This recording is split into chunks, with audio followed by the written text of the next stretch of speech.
She took a deep breath and waited for a moment, but she felt dizzy. Actually, she was finding it difficult to stand. Was she hallucinating? Or was the whole world starting to get blurry? All the noise of the city around her suddenly felt very far away. It was like she was diving underwater. Was this the reading Steiner ability that Uncle Ocarine had talked about? Was she starting to acquire it too? And then she realized how warm she felt. The truth hit her.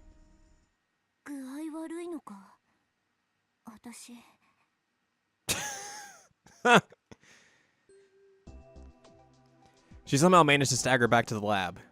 It seemed she was worse off than she thought. If she could have, she would have fallen to her knees right there. During the war and afterward, when she joined up with her dad's organization, she had been hurt badly enough to go into a coma several times.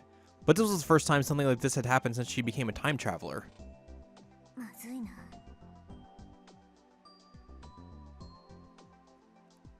She looked up to the second floor. The lights were on. She felt honestly relieved to know her dad was there. She walked up the stairs.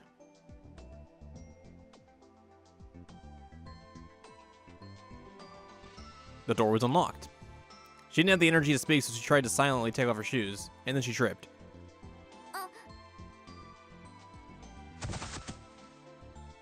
She fell forward.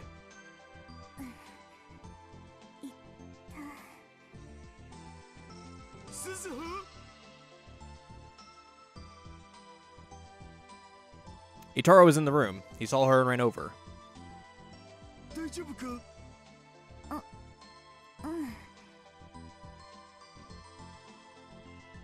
She rubbed her knee and tried to stand up, but staggered again and fell into Itaro's arms.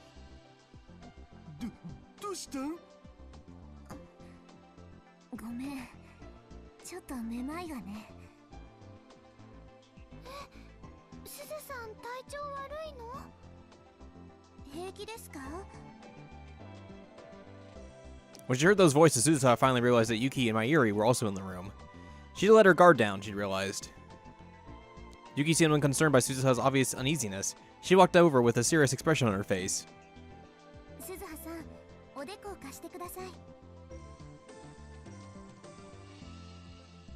Yuki brushed her bangs aside and put her own forehead up to Suzuha's.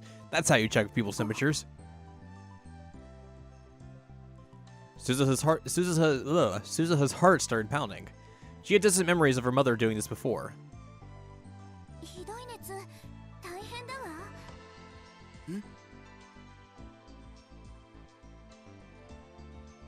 Daro put his big hand up to Suzuha's cheek as well.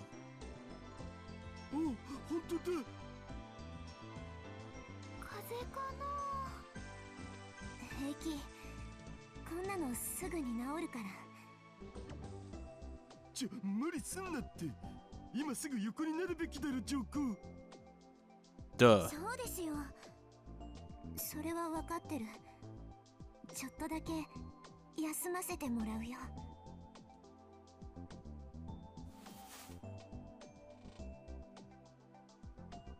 Suzuha used the last of her energy to reach the sofa. She collapsed on top of it and closed her eyes.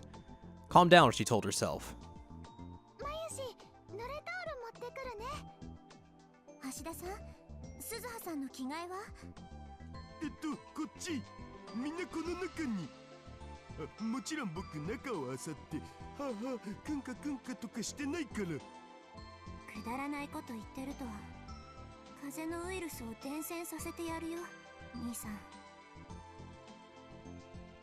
Suzuha kept her eyes shut as she complained.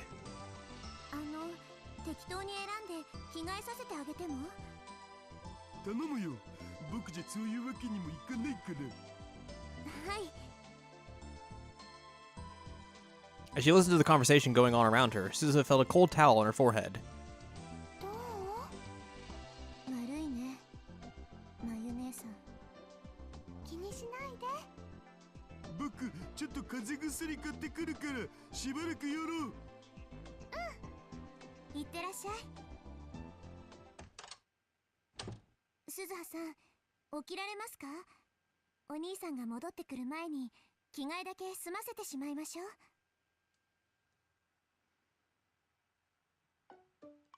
Suzuha opened her eyes. Yuki was standing over her and looking down.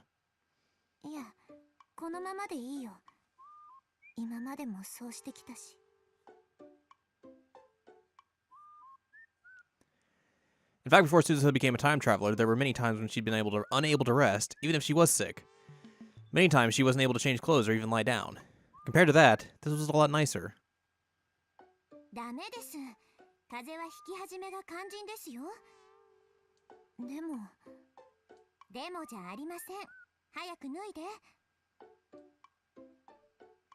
Yuki was a little more forceful than usual as she tried to take Suzuha's clothes off. Suzuha jumped up surprised. わかった。やるよ。自分でやる。汗びっしょり。まゆりちゃん、乾いたタオルはある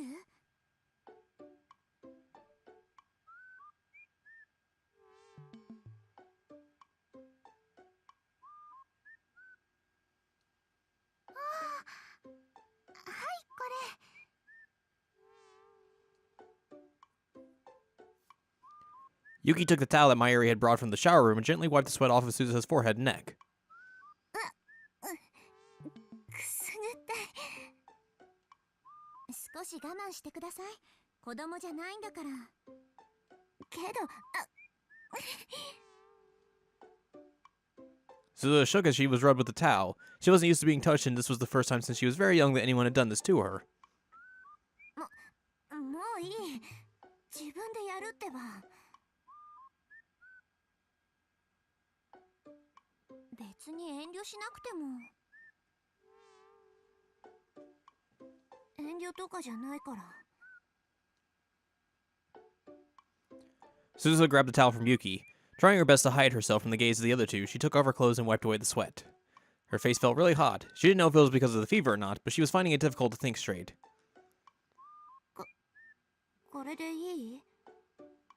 はい、よくできました。あとはこれを着てください。She grabbed a new pair of underwear and clothes from Yuki. Still trying to hide herself, she put them on. When she lay back down on the sofa, Yuki put a blanket on her.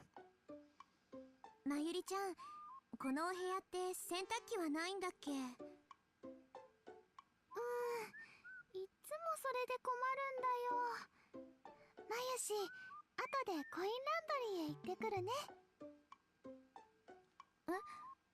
そんなことまでしてくれなくていいってば。こういう時はお互い様ですよ。そうだよ、すずさん。お腹は空いてます？何か食べられそうですか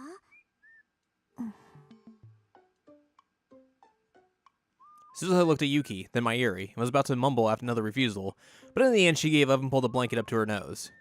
This was really hard. お腹はそんなに。でも薬を飲む前に食べておかないと。おかゆなんかどうかな？それいいね。じゃあすぐに作りますから、ちゃんと寝ていてくださいね。うん。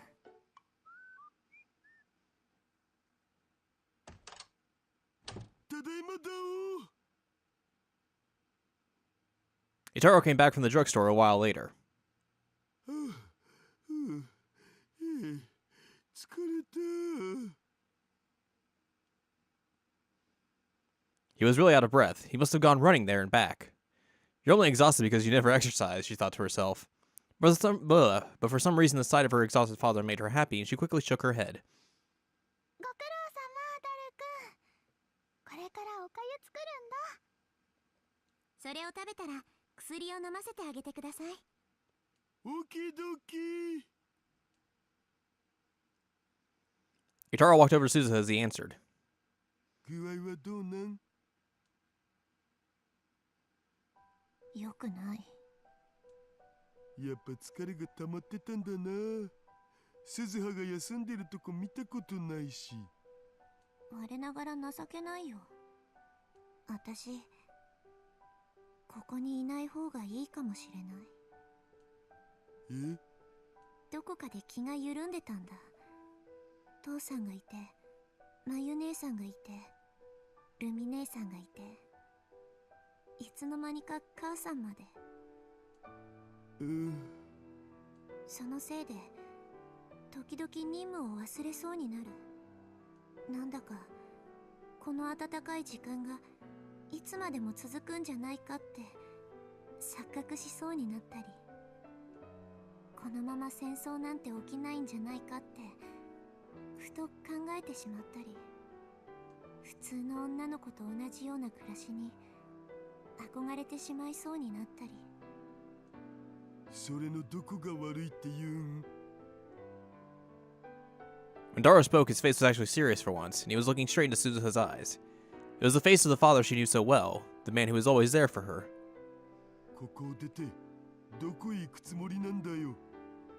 それはマシンの中とか。あんなところにずっといられるわけないだろ。でもあんなところに娘をずっと置いておけるわけないだろ。とさ。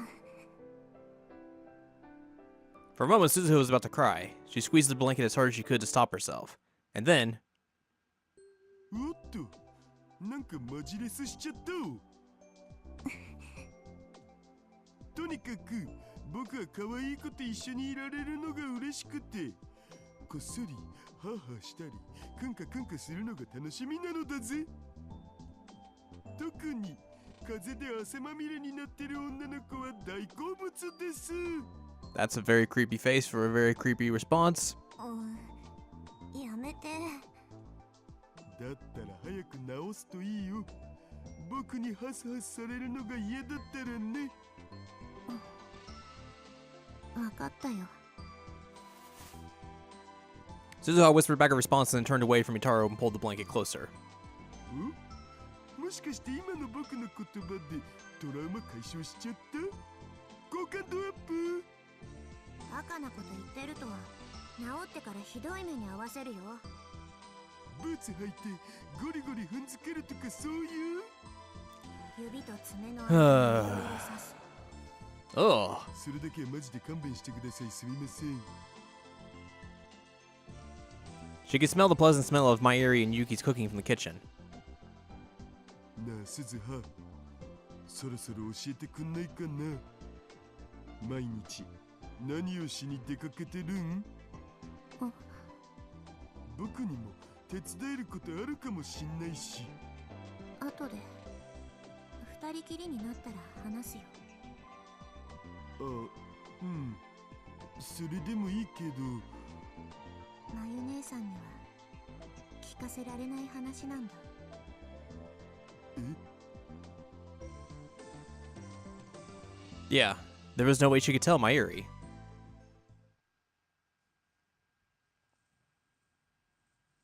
Three days later,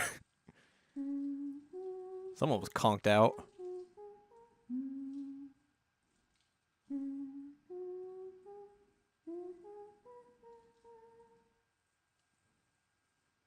Suzuha was still sick. Yuki came over every day with Mayuri to check on her. Because of this, Suzuha was able to eat nutritious food and her fever had gone down. Now all that was left was to get her strength back. But still, Yuki kept telling her she needed to lie down. This meant that, for better or for worse, Suzuha had spent her whole day on the sofa half asleep. Somewhere in her half-awake mind, she heard a terribly off-key tune.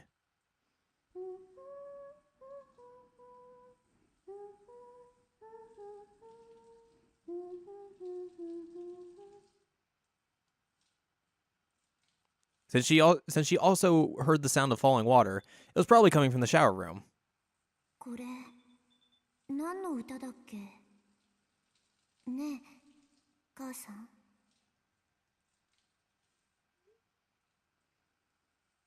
Suzuha had heard it when she was very young. Her mother had been singing it, just like she was now. But what exactly the song was about, she just couldn't remember. もう起きなきゃ。いつまでも寝てられない。